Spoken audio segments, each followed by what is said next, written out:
this particular diabetes, and the expected reductions by the International Diabetes Federation, that is the 10th atlas, which has been rolled out in the month of November 2021, says the projected rate of the diabetes by 2045 will be 125 millions in India, which is a huge burden in fact.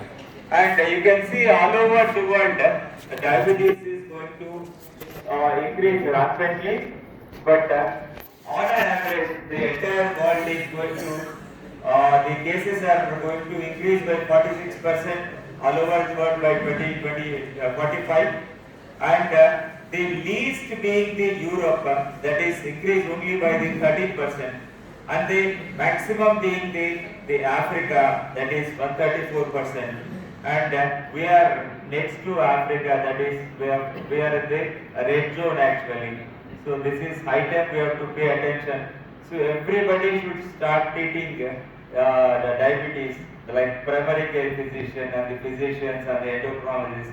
Everybody should take care in lessening this burden in our country especially.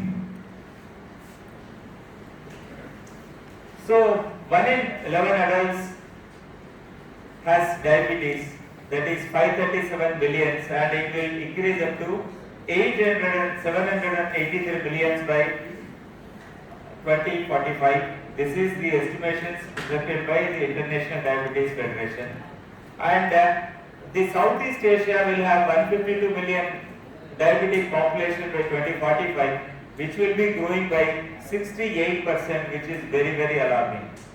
And if we take the countries by figures, the China stands in the first, followed by India, and next is the Pakistan was in the fourth position, and it has taken over USA, it has come to third position, and next is the United States of America, followed by Indonesia, Brazil, Mexico, Bangladesh, Japan and Egypt.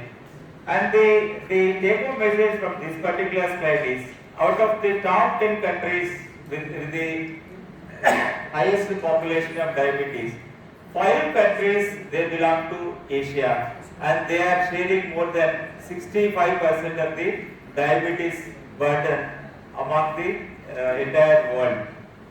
And top 10 countries, territories for the number of the adults, that is, they are taking only the type 2 diabetes, 20 to 79 years with the diabetes in 2021, and the projections in the 2045 actually.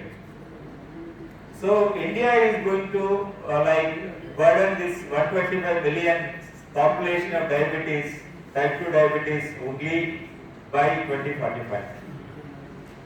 And diabetes, this is the scenario in Southeast Asia. The highlights are the 1 in 11 adults have diabetes, that is 90 million. India accounts for 1 in 7 of all adults living with diabetes worldwide. The number of people living with diabetes is predicted to increase by 69% to 152 millions by 2045. And over 1 in 2, that is 51.2% adults living with diabetes are undiagnosed.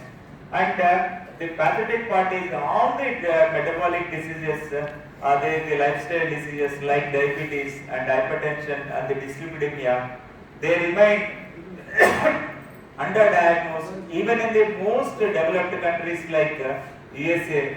So half of the patients living with the hypertension or diabetes, they don't know that they have diabetes and hypertension.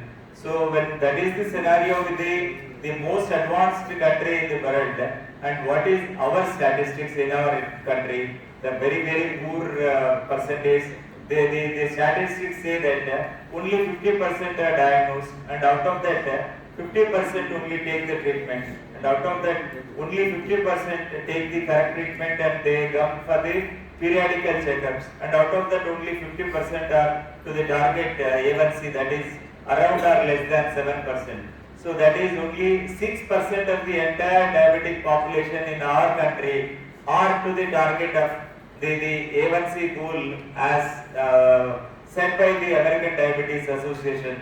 around or less than 7%. And the diabetes is responsible for 7 lakh 40 sorry 7 crores it is 7 lakh 47,000 deaths in 2021. The total diabetes related expenditure in the region amounts to, in case of this is USD dollar, the United States dollars, it is 10 billion, the second lowest of all the IDF regions, and 1 in 4 live births are affected by hyperglycemia in pregnancy. And the main challenges in the treatment, the management of type 2 diabetes, the background pathophysiology is known to everyone. The first one is the beta cell dysfunction, and the second thing is insulin resistance. And the beta cell dysfunction results from the inadequate glucose sensing to stimulate the insulin secretion, therefore elevated glucose concentrations prevail. And the beta cell insults include the cytokine-induced inflammation, the obesity, the insulin resistance, and the overconsumption of saturated fats and free fatty acids, and a progressive decline of beta cell function leading to beta cell exhaustion, which is called the pancreatic bankruptcy that precedes beta cell demise. And this is the pathophysiology. What happens is, the left hand side you find the cartoon, which the multiple factors like the metabolism, that is the glucotoxicity and the lipotoxicity, and the epigenetic processes, and the risk alleles and the mitochondrial DNA mutations, they lead to mitochondrial dysfunction, and the in turn that leads to the decreased beta cell mass and the decreased insulin production and the decreased stimulus secretion coupling, which put together they lead to decreased insulin secretion. And the environmental factors in the genetics coupled with they lead to beta cell overstimulation and the hyperinsulinemia that results in obesity, which leads to insulin resistance and beta cell exhaustion, and that leads to type 2 diabetes. And here I would like to mention what my mentor Ralph Anthony DiFranco, who is the professor of medicine and endocrinology in Texas, what he postulated is, by the time you diagnose type 2 diabetes, more than 50% of the beta cells are dead. So we have only less than 50% of the beta cell mass. This was way back in 2010. And now the latest hypothesis postulated by the same Professor Ralph Anthony DiFranco is, by the time the diagnosis of diabetes is made, 80% of the beta cells are dead, only 20% of the cells are remaining, and no oral drug would act if the pancreatic beta cell reserve goes below 25%. So, in our scenario, the insulinopenia is not the basic defect. The basic defect in the Asian countries, especially our Indian population, the insulin resistance is the culprit. We have got sufficient insulin secretion, but that is not being properly utilized by the liver, muscle, and the white adipose tissue. Now we come to this insulin resistance.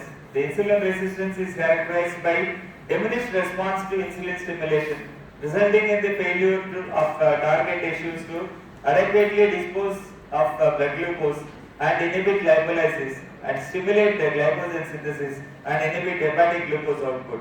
And traditionally viewed as a compensatory response, insulin secretion is enhanced, leading to hyperinsulinemia, and the defects may be reversible by weight loss. Hyperinsulinemia always leads to obesity, and that is the culprit. And defects may be reversible by weight loss. That's what I always say, the lifestyle modification, diet and exercise. And a comprehensive term is therapeutic lifestyle changes, where diet, exercise and the weight reduction, at least 7% of the existing body must be reduced. And the cessation of smoking if applicable, cessation of alcohol if applicable. These are all the main pillars of the treatment of either diabetes or hypertension or to prevent the obesity. And obesity is the biggest disease that harbors all these comorbidities, the diabetes, hypertension, dyslipidemia, and the heart attacks and the strokes and the cardiovascular diseases. So this is the mechanism that leading to insulin resistance. Actually, the multiple factors like metabolic inflexibility and the impaired fatty acid oxidation and the impaired glucose oxidation and impaired decreased the reactive oxygen stress that leads to the mitochondrial dysfunction. In turn, leads to insulin resistance at the level of white adipose tissue, at the level of skeletal muscle, at the level of liver. And let us look at the mitochondria, looking back into the basics. See, the overview is mitochondria are important for adenosine triphosphate production, which is vital for all living organisms. And the mitochondria are also the key regulators of the glucose-stimulated insulin secretion in the pancreatic beta cells. And during the past decades, evidence has shown that mitochondrial function is closely related to the various facets of the diabetes, the pancreatic beta cell dysfunction, the insulin resistance, obesity, and the vascular complications of the diabetes. And this is a cartoon showing the mitochondrial dysfunction and the type 2 diabetes. The genetic factors and the environmental factors, they lead to mitochondrial dysfunction. And in turn, the mitochondrial dysfunction that leads to the beta cell dysfunction on the one hand, on the other hand, the insulin resistance, which finally results in type 2 diabetes mellitus. And the currently available, the main effects of the currently used hypoglycemic agents, starting from bigvanics and the thiazolidinediones. Only one bigvanate we have is the metformin is no more, and we have metformin. And out of thiazolidinediones, we have only pioglitazone, and rosiglitazone is no more in Indian market. But rosiglitazone is very much available in the US market till today. And they act on the adipose tissue and the skeletal muscle by increasing the peripheral glucose uptake, whereas the sulfonylureas and the meglitinides and the exogenous insulin, that is the insulin what we take from outside, they act on the pancreas and they increase the insulin secretion.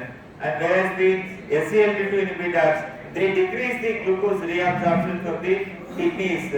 So on the bigvanics and thiazolidinediones, again they decrease the glucose introduction from the liver, and the alpha glucosidase inhibitors, and they act on the intestines by reducing the glucose absorption.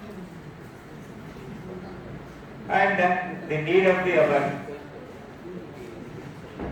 A drug with dual mechanism of action that is designed to increase insulin secretion in response to glucose and to improve insulin resistance.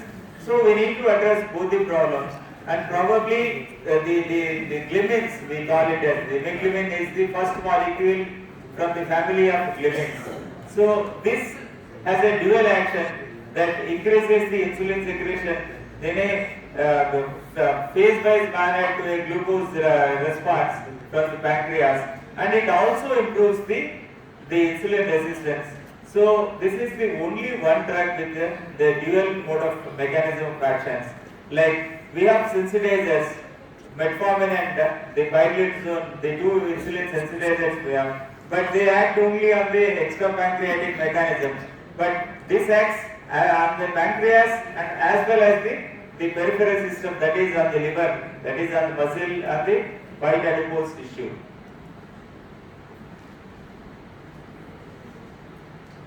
The first of the group of oral tetrahydrotriazine compounds, this is IMEGLIMIN. An approved novel drug for type 2 diabetes with a differentiated mechanism of action, first approved in Japan in June 2021. Japan is the first country in the world to approve IMEGLIMIN, also approved by DCGI and supported by numerous preclinical and clinical studies. And phase 3 trials, this is the important trial, the trials of IMEGLIMIN for efficacy and safety program, the times 1, times 2, times 3 managed jointly by the POXEL. POXEL is the pharma giant from France, and this particular IMEGLIMIN is the research molecule of Foxcell, and later on the Sumitomo, the Dainippon Pharma from Japan has purchased that particular molecule from Foxcell, but the research is being done by the two companies.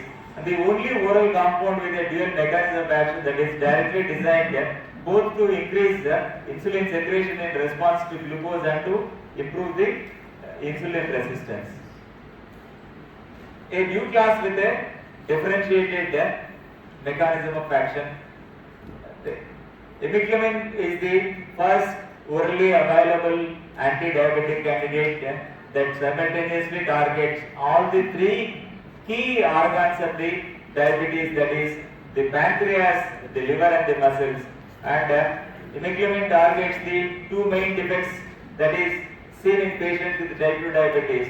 The pancreas by increasing insulin secretion in a glucose dependent manner, and the muscles, liver and the fat by decreasing the excess production of glucose by the liver, while increasing the effectiveness of insulins or improving the insulin sensitivity at the level of muscles.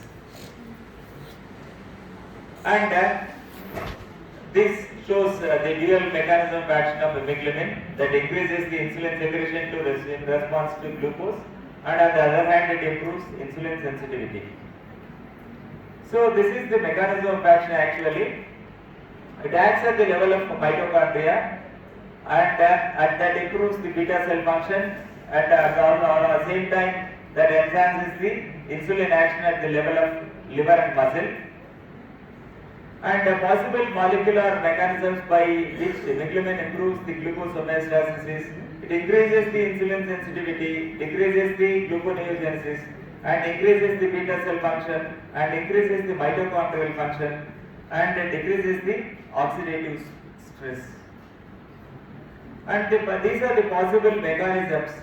Like insulin sensitivity, you take, IMEGLIMIN increases the insulin sensitivity and reduces the insulin resistance via different molecular pathways such as promoting AKT phosphorylation, and the gluconeogenesis. The effect is that modulates the genes involved in the hepatic gluconeogenesis as PEP-CK and G6 phase, the declined gluconeogenesis. And at the level of beta cell function, it protects against the beta cell death, increases the beta cell mass, and improves the glucose-induced insulin release from the islets. And at the mitochondrial function, improves the mitochondrial function in beta cells as well as the other tissues. And the oxidative stress, it reduces the mitochondrial-induced free radical generation and declines the hyperglycemia-dependent oxidative stress, in turn ameliorates the oxidative damages. This is the mechanism of action.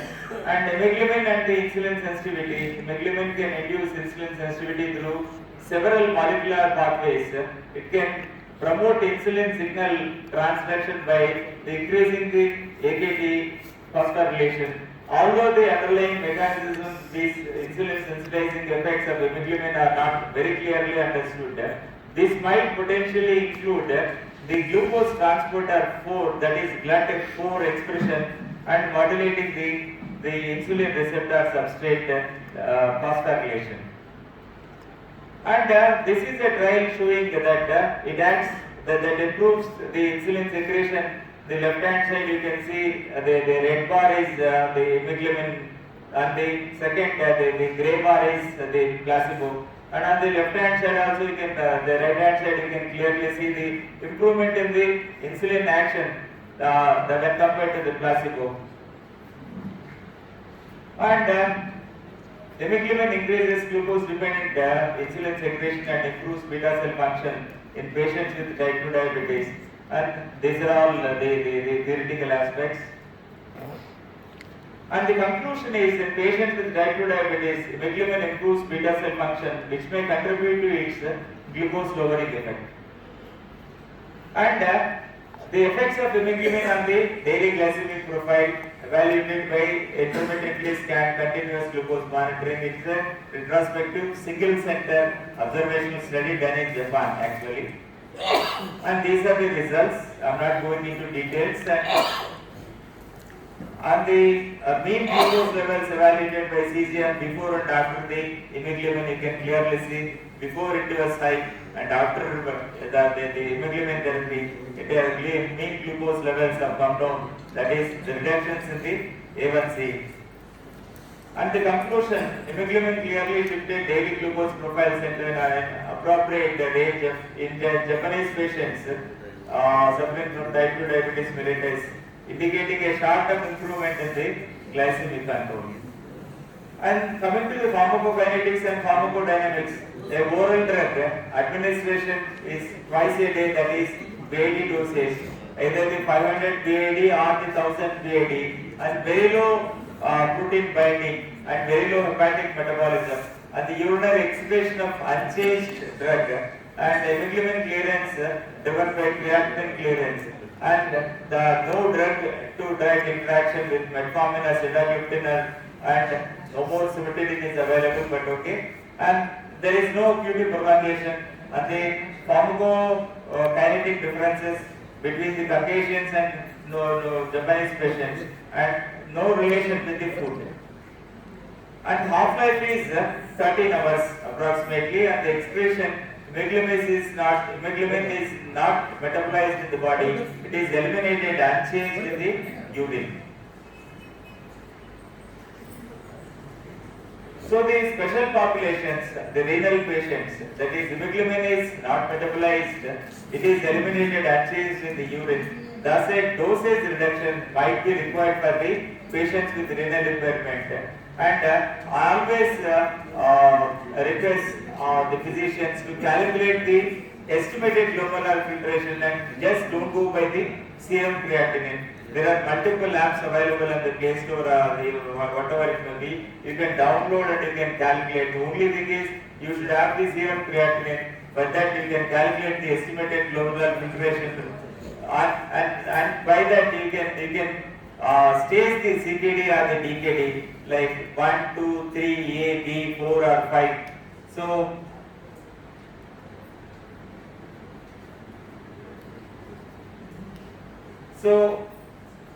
500 mg twice daily BID for patients with EGFR of 15 to 45 ml per minute, and 500 mg with longer dosing interval is suggested for those with EGFR less than 15.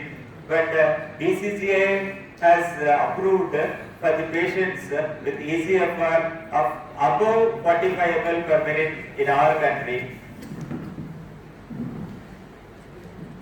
And pregnancy, it is absolutely contraindicated, and patients suffering from liver disease, it is safe and well tolerated in patients with moderate hepatic impairment.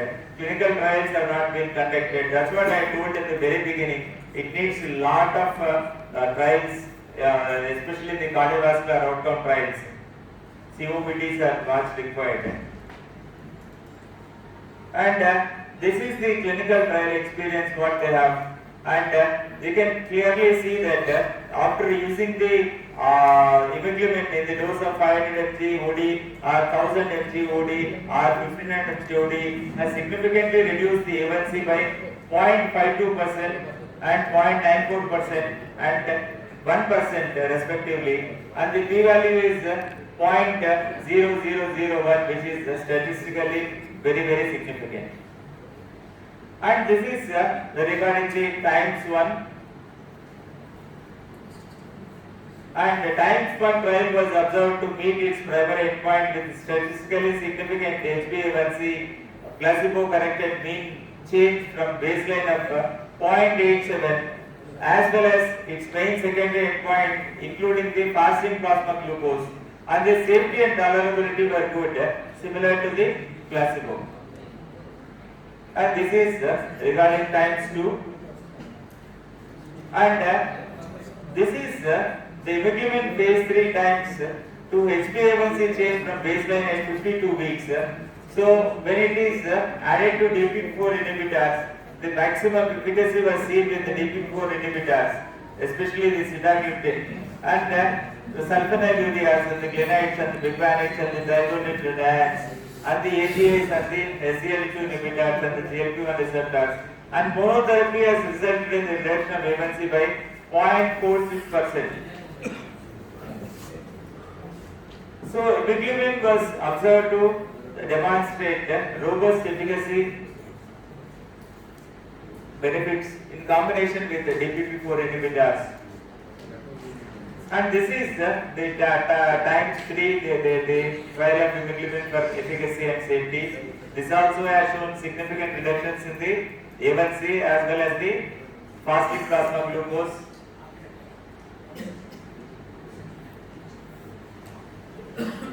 So the phase 3 clinical trial report says it's a multi-centric randomized double-blind parallel group placebo-controlled comparative prospective and phase 3 clinical study to evaluate the efficacy, safety and tolerability of the IMEGLIMIN tablet in patients with type 2 diabetes mellitus inadequately controlled with diet and exercise alone.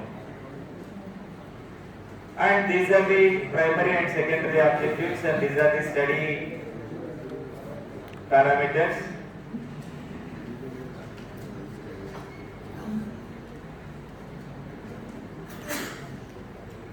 And coming to the conclusions, the take-home message: IMEGLIMIN hydrochloride tablets 1000 milligram was superior to placebo. There were no deaths and hospitalizations in both the treatment groups. IMEGLIMIN hydrochloride tablets 1000 mg was found to be safe and well tolerated in patients with type 2 diabetes mellitus, but you have to be very cautious with regards to EGFR. And the adverse drug events of this particular IMEGLIMIN, the following side effects may occur, so careful observation and the appropriate measures such as discontinuing the administration should be done if any abnormalities are observed. Hypoglycemia with monotherapy, symptomatic hypoglycemia or glucose level less than 70. This is the latest definition of the hypoglycemia, that is less than 70 is defined as hypoglycemia. So the incidence of hypoglycemia is very less because the A1C reductions are very less. It's not a very potent drug, unlike the sulfonylureas or the SGLT2 inhibitors, or the GLP-1 receptors. So 1.3, that is 1 in 75 cases with the 500 mg group, we had hypoglycemia. That is 1 in 74 with the 1000 mg had hypoglycemia. 1 in 74 in the 1500 milligram had hypoglycemia. It's something like metformin. So you can compare this molecule with metformin. This is the drug to start with. We generally, the dictum of the treatment algorithm of type 2 diabetes is after the lifestyle modification and therapeutic lifestyle changes, we start metformin unless otherwise it is contraindicated. So I think after metformin you can add this particular IMEGLIMIN so that it takes care of the two basic pathophysiological defects, that is the insulin secretion and the insulin resistance. These are all the other side effects, and mainly the side effects are the gastrointestinal side effects. The IMEGLIMIN has got the nausea, vomiting or the abdominal discomfort and the diarrhea or constipation. These are the troubling side effects of this particular IMEGLIMIN, and especially on the gastrointestinal tract. Otherwise, it's a very good tolerable drug actually. And every drug has got some or other side effect. The percentage it varies only. The metformin has got diarrhea, nausea, vomiting, and sulfonylurea, because they are very potent, they cause the hypoglycemias. The SGLT2 inhibitors, they cause the urinary tract infections and the candidal infections and the genital infections. And the DPP-4 inhibitors, nasopharyngitis, the common cold and diarrhea, and the glitazones, all the time it is the weight gain and the osteoporosis. And mode of action of the various anti-diabetic drugs, like you categorize the drugs that work on the insulin sensitivity and the beta cell stimulation. Metformin is the insulin sensitizer. And the sulfonylureas, they act only on the pancreas. They try to squeeze out the beta cells, the insulin from the beta cells. And the DP4 and the GLP-1 receptor agonists, they also act on this particular mechanism. And the IMEGLIMIN has got the dual mechanism of action, that is, it acts on the insulin sensitivity as well as the beta cell stimulation. And diazolidine, it acts only as an insulin sensitizer.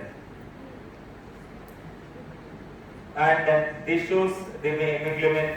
We have been talking about repeatedly the dual effects.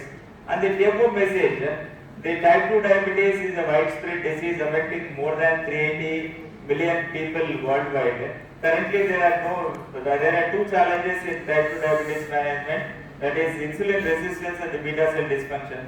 The beta cell dysfunction results from the inadequate glucose sensing to stimulate the insulin secretion. Therefore, elevated glucose concentrations prevail. And insulin resistance is characterized by diminished response to insulin stimulation, resulting in the failure of target tissues to adequately dispose the blood glucose, and the mitochondrial defects which lead to type 2 diabetes. And currently available OADs address only one facet of the type 2 diabetes mellitus. IMEGLIMIN is the only oral compound with dual mechanism of action. IMEGLIMIN simultaneously targets all the three key organs of the diabetes: the pancreas, liver and the muscle. And IMEGLIMIN has been shown to have a positive impact on skeletal muscle glucose uptake, hepatic glucose production and beta cell apoptosis. And IMEGLIMIN demonstrates a good efficacy with monotherapy and also with comorbidities. In the combination therapy, the maximum benefits are seen concomitantly with the DP4 inhibitors, especially the sitagliptin. Thank you so much. So, thank you so much. I think your molecule helps to our postgraduate students. Yeah, sir. What about, my question is, what about your experience regarding this molecule? Sir, we have got very little experience with IMEGLIMIN, sir. We are just now adding to the patients who are already been on all the agents, sir. No, whether you are using this molecule, sir? Yeah, I am using, sir. What about the cost and what about the how long? Cost is like 500 mg is somewhere around the latest people have got the lowest cost, sir. How much? 6 rupees. It's around 7 rupees 500 mg, I think 9 rupees 1000 milligrams. Yes, sir. 6 rupees 90 paisa. 6 rupees 90 paisa, sir. 500 mg. 1000 mg 8 rupees 90 I paisa. said it is 7 Yes, sir. rupees. Yes, sir. Don't say what are prices, okay? We are not See, it is 7 rupees and 9 rupees. Yes, sir. That's all. I think you have covered exhaustively. And any question from the audience? But once again, I request all the doctors that we should wait for the further cardiovascular outcome trials. Because only 2 countries have this, Japan and next is India, that's it. So whether you are using alone this one or in No, sir. combination? I can never use IMEGLIMIN as a first line of drug because as per the dictum, metformin stands after the therapeutic lifestyle changes. Of diet and exercise, metformin is a drug unless otherwise it is contraindicated, sir. You can add on to the metformin failure patients, sir. Okay, any questions from audience? But better than this is, sir, the addition of the vildagliptin to this particular metformin is going to increase the longevity and the efficacy of the metformin. Usually metformin lasts for only 3 years, sir. If you add according to the verified trial actually, which was, I was the principal investigator of that verified trial actually. The results were rolled in 2019 EASD Barcelona. So what it says is, if you combine metformin with the vildagliptin, the longevity like the metformin is going to work for 6 years, double the time what it is supposed to, sir, and with a better A1C reductions. Okay, any question from postgraduates? Because you get the question because your drug in your exam. Thank you, sir. Thank you for Hello. exhaustive. I think he rightly pointed out at the beginning because any anti-diabetic drug to get approval as of today, it requires establishment of CV safety. Sir. Because Absolutely. it's not just reduction in glucose. It is you have to establish CV safety either at least neutral or it should be beneficial. Then only it will get approved in US FDA. Otherwise, it will not get the approval. So The latest funda is that any molecule that is to be used for treating diabetes should have the cardiovascular safety, or at least it should be neutral. It should not be negative. Like saxagliptin is one where it reduces the heart failure, according to the SEVA 2058 that. So I said it in the beginning, sir, because it's a new molecule. Let us not be so hasty. any other questions? Any questions? On the lunch, over the lunch. Okay. Over the lunch, okay. Yeah. Thank you, sir. Thank you so much, sir.